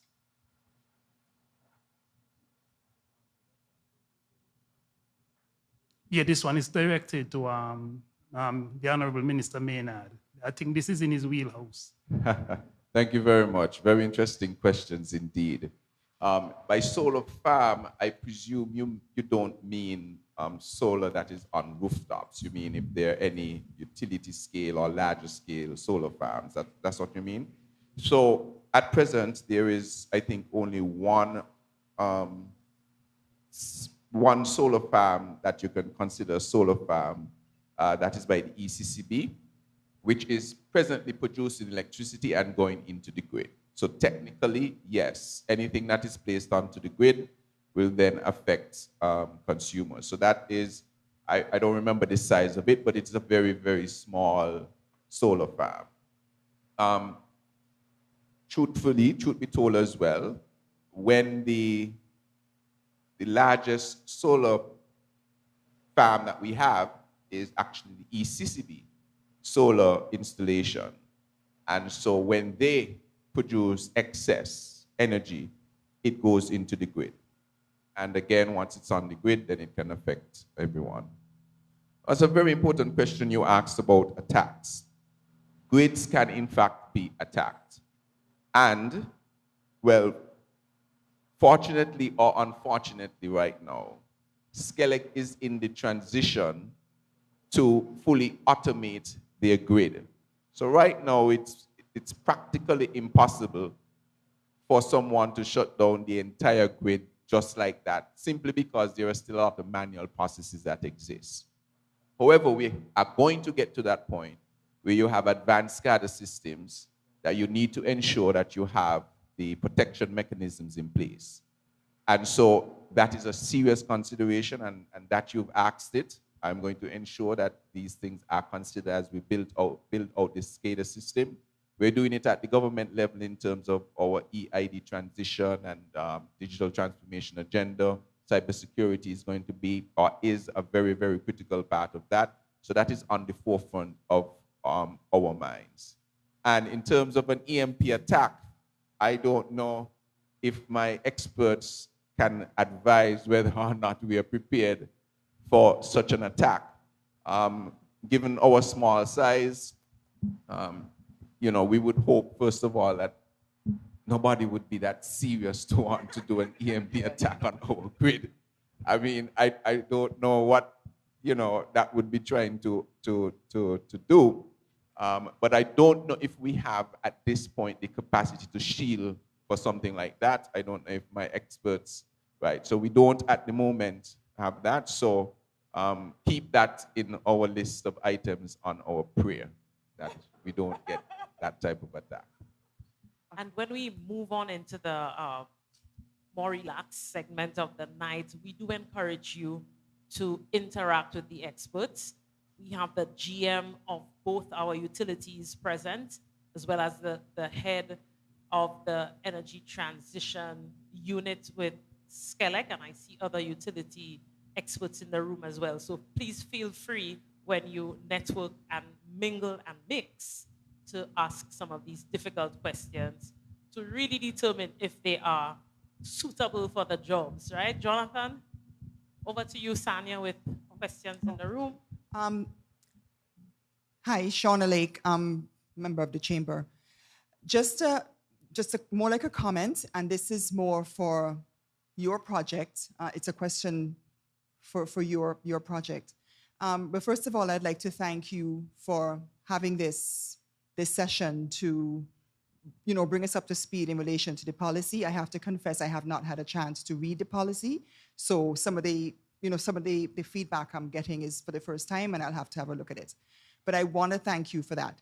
What I would like to say is, based on a comment that was made before, and I think the Honorable Minister Maynard, and I think alluded to it as well, the fact, and also Premier Brantley, that the biggest risk we have to this policy is political will.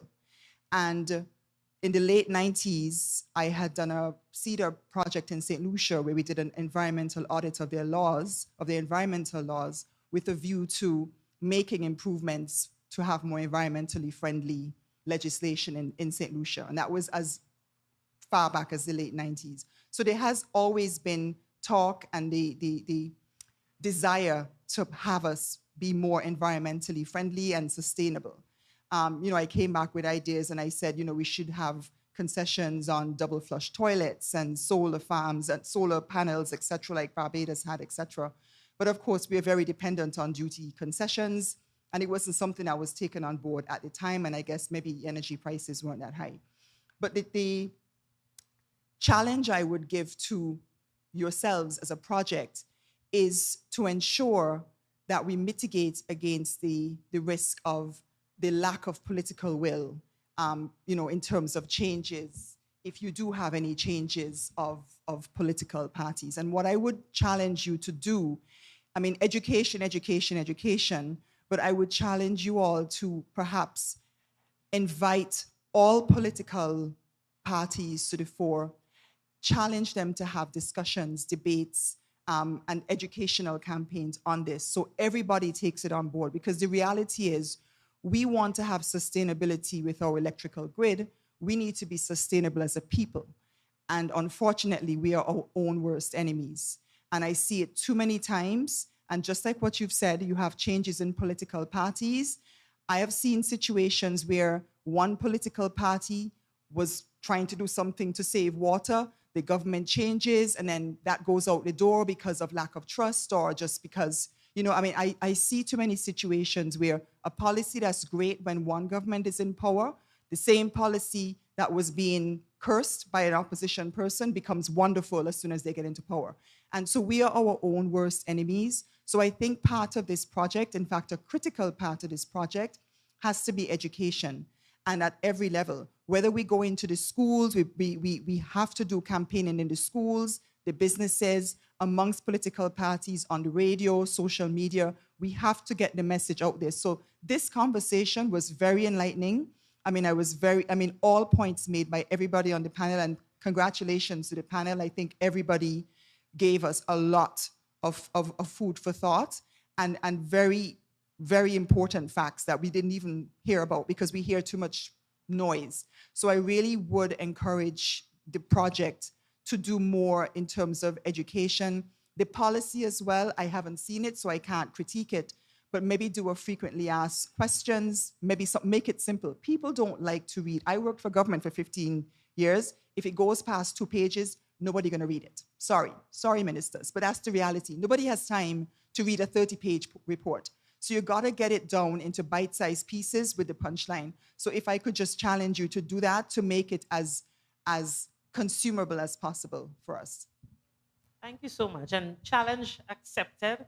In fact, we are here this evening because when we started thinking of how do we take the national energy policy to the public, I just did not want to be part of sitting in a room with our consultants with a PowerPoint presentation, just dishing out information and hoping that it would have spark some interest. And so I think this very conversation is just a start of socializing that national energy policy. And I do encourage you. So what we have done, though, is we have created executive summaries that are shorter read. So I would encourage you to at least have a look at the executive summaries in terms of the political continuity that is coming out very strongly. As I said, this week we had several consultations and workshops, and it was one of the major risks that were brought forward.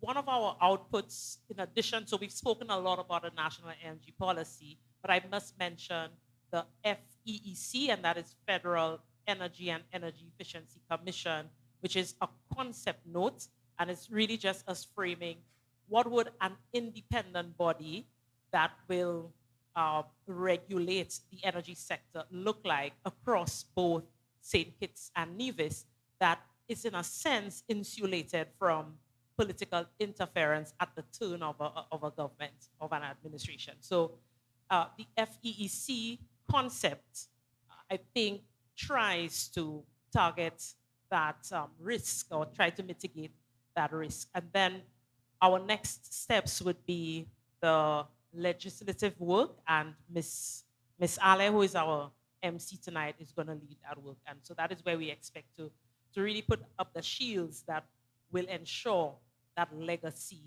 of the national energy policy and regulatory body. If I may add something to that, in terms of the political will, it is absolutely very important also to strike the iron while it's hot, because the political will exists now, and so the challenge I'm extending from Mrs. Lake is for a project like this, that time is always of the essence, not projecting anything in the future, but while you have the iron hot strike, meaning design it in such a way that while you have the political will, you can get it stamped and sealed and delivered, and it's done, because the commitment is there. Right now, we do not have a regulator in St. Kitts, but I tell SCELEC, who I have responsibility for, that I'm not going to be a rubber stamp for them. So when they brought this particular policy, for instance, with the 11 cents, etc., and they made their case as to why it needs to be this and so on, etc., up until the last minute, they would have thought that I was going to insist that the government must carry it up higher. And I told them that they have to go. We asked a couple of people to look at it. We asked SECRE to look at it. We asked an independent energy practitioner who I happened to meet at an energy conference someplace. I said, have a look at this. So even without the regulator present, they went through a vigorous process to come to this point. However, this may not exist all the time. May not exist all the time. And I am committed to seeing this particular project through. I want to see a regulator. I want to see that it is independent. I know that it's going to be better for the country. I want it to be insulated and I want it to be well structured so that regardless of what happens, they will make the right decisions going forward. So there is strong, strong, strong support for the insulation of the bodies that are going to make this decision. And SCELEC is right there. I, as much as I'm responsible for an energy unit, say again, a NEVLEC, yes. An energy unit as well would tell you the amount of immense pressure that I put because I am aware that there's no regulator there. But we need to make sure that it is there so that I don't have to extend that kind of energy to keep these folks in line. Hi, good evening. Tara Hendrickson. I have two questions. One, what are we doing to assist the workforce in the transition, moving away from fossil fuels to, obviously, the energy-saving initiatives? What are we doing to assist that? Because obviously we have a workforce that's, used to the manual labor of, ensuring that the equipment is turning over. Are we transitioning them to a more energy efficient job? Because obviously some jobs are going to be lost along the line. Is there a process? Are we transitioning that particular workforce into those new roles? And also the second question is, once we've made that transition, obviously the equipment, the batteries over time, wear and tear, those particular equipment is going to end up in the landfill. Is there a plan from the solid waste side in terms of disposing of those particular batteries, that equipment that goes along with that clean energy? Is there a plan for that disposal properly? I will address the workforce question, and that forms a critical part of the policy.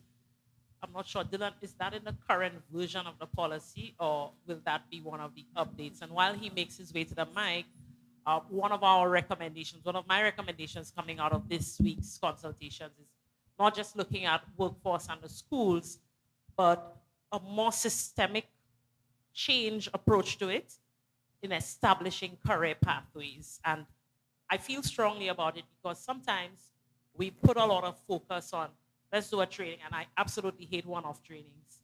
I think if we're talking about workforce, we need to move towards thinking about building capacity. And I use the example of the utilities.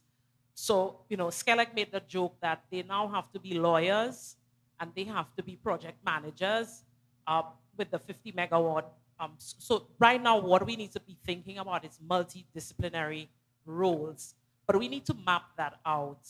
And we stand to disadvantage a good intention if we put our focus only on the supply side. So we talk about going into the schools and doing this and bringing in energy and energy efficiency, and that's all good, but the demand side is extremely important. And out of that conversation this week, Mr. Pemberton is here, was a huge champion of how are we creating, we talk about job creation, but how are we enabling industries around geothermal? It's not only about electricity generation, but how are you creating industries that would then create jobs? And how do you map that to ensure that on the supply side, you are meeting the right demand? So point very, very well taken. And it's either has already been or will be included in the policy, but from the framing of career pathways. Dylan, you wanted to add anything? Yes, it's quite honestly a great question because just 2 days ago, Tuesday, we were discussing how can we sustain this momentum in transition. Since these targets are ambitious, 100% renewable of the energy grid, it means that each investment in physical capital requires an equal push to upskill the workforce to ensure more of the benefits are localized, which means, one, creating procurement opportunities for our SMEs and other businesses, which also means that those businesses and workers will have to be certified and upskilled in tandem, right? And that's how you sustain.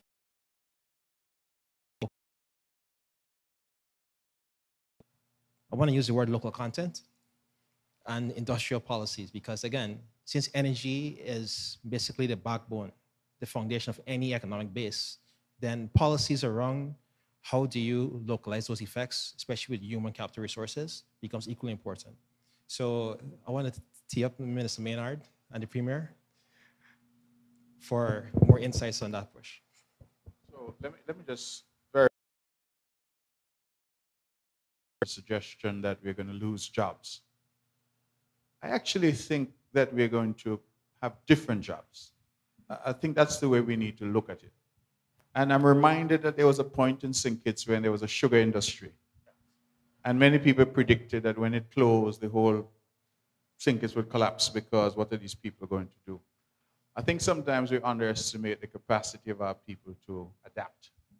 And whilst we're talking about the utilities and the utilities having, of course, to upskill and upgrade, I think what we're likely to see are different jobs emerging. So are we going to have data centers? Are we going to have, power to X, as we have heard earlier? And what does that look like?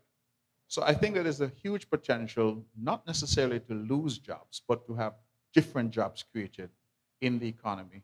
And frankly, I think perhaps better paying jobs, opportunities for our young people who are looking to come back and to work in this particular sector. So I am not one to look at this in a pessimistic way. I feel sometimes change is change. That's the nature of change. It brings new challenges, but it also brings new opportunities. And I would rather see this as an opportunity for us to transform our economy, to move away from what we now know, and frankly, to make it more future ready. And so I see this as a huge opportunity for us to reskill, yes, but also to introduce new ideas and new skills, and frankly, to think about our economy and our country in a different way. Just to add to that, I actually want to go a step further, Premier. I think that the energy transition is going to create new jobs, not just transition existing jobs. They're going to be new jobs because the green energy sector, just by its nature, is a job creating sector. And so I expect that the transition is going to create new jobs. In fact, when we do this solar farm, we will not have some of the jobs required to build it out in the first place. And so we have to create those new jobs. Additionally, I want to commend, I think this gentleman is from GSI. GSI has partnered with, I think, the technical vocational arm of CFBC to provide training, and they've done a number of training already with respect to solar and EV vehicles, etc., and those will continue. So this reskilling and retooling has already happened or has already started, and I think there are others that my team probably can give some more, put some more meat on. But I think that this is really, I want to concur with the Premier, this is an excellent opportunity to not only reskill, retool ourselves, but create new jobs in this energy sector. And the, you know, let me leave it there. Yes. Okay. Good evening, I guess. Right, the batteries. Sorry, before you continue, my apologies. Within our vehicle policy, electric vehicle policy, we have already tried to address the situation with batteries. In the first instance, if my memory serves me right, whoever produces or whoever procures or sells the battery has a responsibility to be able to take back that battery at present. So any dealer, etc., when they're about to, or when they have decided that they're going to be selling particular electric vehicles, they are actually responsible for the disposal of the batteries. However, it's not going to stop there. We anticipate that the uptick rate of electric vehicles is going to be 2-3% the most in the very beginning. So we have some time, or it is we have some time to fine-tune that policy. And it was not necessary to get that absolutely right before you start, just because there's going to be a relatively slow pace of adoption with that. But that is in the forefront of the policy, at least at the energy units level with the vehicle policy. And I'm pretty sure that it is part of the consideration of this decarbonization project as well. Okay, yeah. Minister Maynard, I keep hearing talk about 50 megawatt solar farm. Considering how much lands these solar farms, I did a quick Google search of approximately how much land a solar farm of that size should use. And it's somewhere around 100 acres if Google is correct. And so my question would be, because I've read some articles about them using these lands like for dual purposes, where they raise the panels so that like maybe sheep or something can graze underneath, or you can grow crops that can grow in the shade under the panel. So I'm asking if there would be any consideration into doing something like this with this large-scale solar farm because of the amount of land that is being used, so that we don't have land just sitting there where, yes, we're generating the electricity, yes, we're trying to go green, but if we can use the land for more than just that purpose? Is there any consideration to do something like that? Thank you. That's a very, very good question, very insightful question. For this particular project, I'm not entirely sure, but yes, it's over 100 acres of land. But I want to start where, first of all, where that land is. In the history of the existence of St. Kitts and Nevis, the land where the solar farm is going to be, which is the Basta Valley Aquifer, there has been effectively nothing done with the land except to preserve it because it sits right on top of our aquifer. So this land was already protected. But what this gives us an opportunity is while it's protected, while we can't build anything on it, while we can't do any large-scale farming with chemicals and so on it, it gives us this opportunity to use it for a solar farm. So we are getting, obviously, an increased benefit from some land which we couldn't do anything on it before. That's one position. Second position is the raising of the solar farms to facilitate farming, etc., underneath. Now, I have actually had the opportunity to visit some of these installations. I visited one in the, it's in Hawaii? Yes, in Hawaii, where we see that it is still an ongoing development that is not necessarily proven on a large scale for us to reach to that point for us, and especially where it is. And also acknowledging that when we look at the plan, the overall national plan, I think the minister is not here anymore, that area was not necessarily identified for that type of farming, if my research is correct. And that there are other areas which the Sustainable Development has said, these areas are our preferred areas for farming, and we would prefer that you don't put solar installations there. So this bit of land, you are right, it's going to take a significant amount of land. But it is probably the most ideal piece of land that you can have for a solar farm on St. Kitts. It is flat.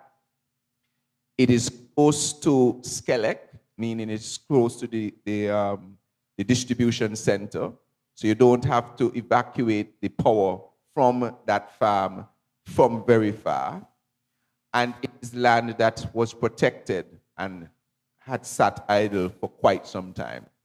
Actually turns out to be quite a more positive than negative situation. But I want to thank you for that very insightful question. That's an important question, and it was considered about doing that. Also limitations as you raise solar panels, the challenge of structures for hurricane survivability, etc.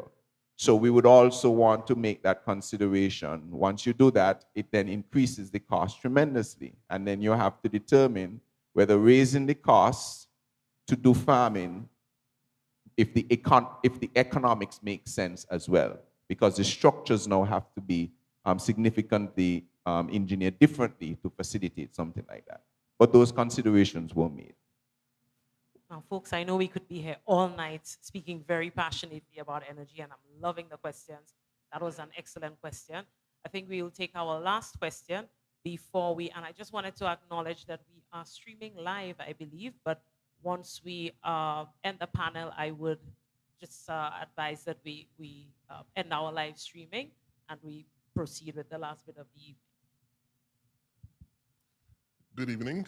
I have one last question indeed for the panel and for the technocrats. My name is Atwell Ray. I'm from St. Martin.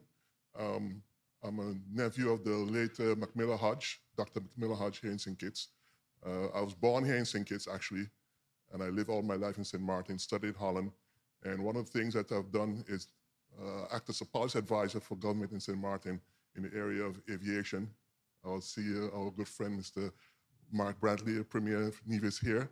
I was particularly pointed out to this session because I'm staying here coincidentally in the Marriott Hotel this weekend. And indeed, The question I want to pose for the panel and for the technocrats is something that we're looking at also in St. Martin, because energy production in St. Martin is a big issue. We have our company, utility company, NVGB, having multiple issues. They've also been hacked. Good question about protection of the grid and the network. GB was hacked in St. Martin in 2024, and we're still suffering the consequence of that hack. Our system was totally down, and there are multiple issues with the invoicing and homes now not able to pay their bills now that they're getting invoiced again. So I appreciate the panel for taking the initiative and being proactive in terms of policy determination for energy production going forward in the future.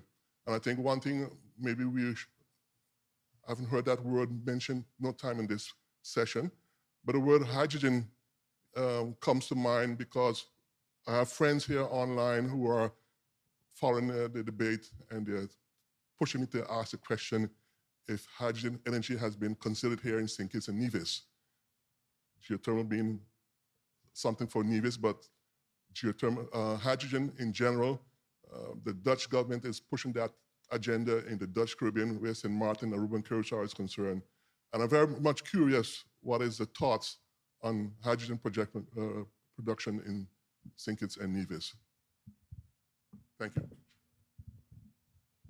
First of all, brother, if you were born in St. Kitts, you're from St. Kitts. You should lead with that, not saying you're from St. Martin. Thanks for coming, and it's good to see you. The issue of hydrogen, I think, having attended some of these events over the years, we get a lot of optionality. What can we do because we're in a position, or potentially will be in a position, of having excess energy? So there's, of course, just the strict energy. Export it to St. Martin and to Sabre, Statia, St. Kitts, and everywhere else. Or to utilize that energy for things like green hydrogen, green ammonia. There are all these suggestions and recommendations. I could tell you my perspective is not to rule anything out, but to be pragmatic and practical about what we do. And so I have not really entertained the discussions about where we can be 20 years from now. What I'm focused on is making sure that that single mother in Jessop's village can get relief on her electricity bill because she now has a cheaper renewable source. That single mother in Keon can do the same. I think that we have to approach this in an incremental fashion. I have had suggestions made to me about mega data centers. You know, somebody sent a beautiful proposal the other day about some offshore data center built in the sea. And it all gives us optionality, to go back to the word I used earlier. But I think that we need to approach this in a practical and pragmatic way. And for me, my first obligation is to ensure that the people benefit from this resource. Because at the end of the day, it's their resource, and they should get the benefit of it, reflected in cleaner, cheaper energy.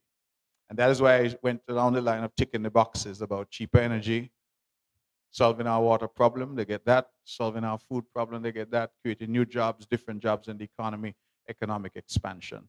I think ideas such as hydrogen, ammonia, and a host of other ideas are, at this stage for me, aspirational. These are things that perhaps we can do in time, but I think that the current circumstance of volatility in terms of fuel prices around the world, the knock-on effect that has on the cost of living to our people, keeping the lights on. You've heard, I think, Sonia talk about supermarkets, hotel sector, they complain bitterly about the cost of electricity. I just feel that we need to solve that problem first as a practical consideration before we then start to look at other aspirations such as hydrogen. So to your colleagues online, tell them we're not ruling it out. We just think that sequentially it is more important to ensure that that single mother that I spoke about has cleaner, cheaper energy so that quality of her life can be better. All right. Wow. A wonderful conversation. Okay, just one more. The last one.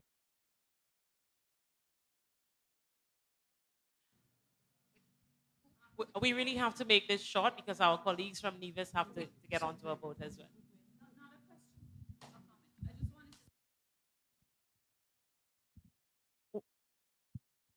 The conversation with the Ministry of Environment and the engagements and consultations. My former ED, Andrew, is over here seated at the table, and he was my right hand at the time. And between the Ministry of Environment at the time and ourselves, there was a lot of consultation and discussions with the ministry. We had a lot of time on our hands because it was COVID. But I just wanted to say, when you speak about political will, it's really heartwarming to sit here today and see a few years later this come to fruition, this legislation, this discussion for our people, for the community, business and residential. And I believe if you have a watertight system in place, literally, in terms of an energy policy, then that would just protect anything going awry in the future in terms of any political changes that could come. So thank you very much. I think this is really a positive note, and we also always hear the negative. So I just wanted to stand and say, this is really good news for St. Kitts and Nevis, and I hope that I will be one of the first to put in solar. I'm going to try and make that deadline by December if I can. So thank you. Can I just say before we end that the best way to preserve a good thing politically is to ensure that you have the same politicians in position. Thank you for the endorsements.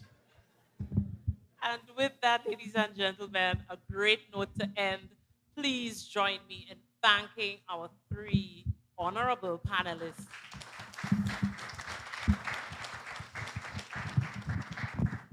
And to those watching from their living rooms, joining us this evening, and we hope to continue this dialogue.